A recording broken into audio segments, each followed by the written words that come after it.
America की दिग्गज retail company Amazon की मुश्किलें कम होने का नाम नहीं ले रही हैं।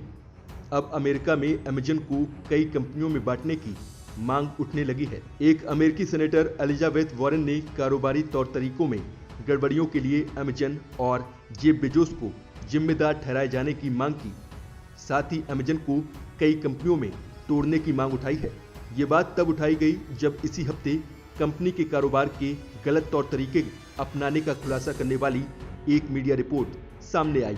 इस रिपोर्ट के मुताबिक अमेजन के सैकड़ों इंटरनल पेपर की जांच में पाया गया कि अमेजन भारत में दूसरी कंपनियों के प्रोडक्ट की नकल करके प्राइवेट ब्रांड बना रही है।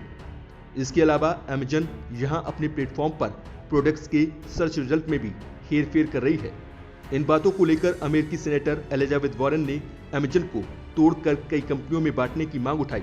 एलिजाबेथ वॉरेन ने ट्वीट किया, ये डॉक्यूमेंट्स अमेजन के एकाधिकार को लेकर हमारे डर को सही साबित कर रहे हैं। कंपनी मुनाफा बढ़ाने के लिए छोटे कारोबारियों को नुकसान पहुंचाते हुए अपने प्लेटफॉर्म पर घोटाले करने में सक्षम है और इसके लिए तैयार भी है। इसे तोड़े जाने की मांग उठाए जाने की ऐसी कई वजह हैं। एलिजाबेथ वॉरेन साल 2019 में प्रेसिडेंट पोस्ट की उम्मीदवारी के लिए चुनाव में उतरी थी। उन्होंने चुनाव प्रचार के दौरान अमेजन और दूसरी दिग्गज टेक कंपनियों को तोड़े जाने की बात उठाई थी। अमेजन से जुड़ी खबरों पर हाउस ऑफ रिप्रेजेंटेटिव्स के रिपब्लिकन मेंबर केन बक ने भी कमेंट किया है।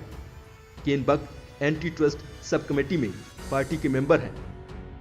अमेजन के फाउंडर जेफ बेजोस ने पिछले साल संसद की एंटी ट्रस्ट सब कमेटी के सामने बयान दिया था कि कंपनी प्राइवेट लेवल बिजनेस को बढ़ावा देने के लिए अपने एम्प्लॉयज को सेलर्स के डेटा का दुरुपयोग करने से रोकती है।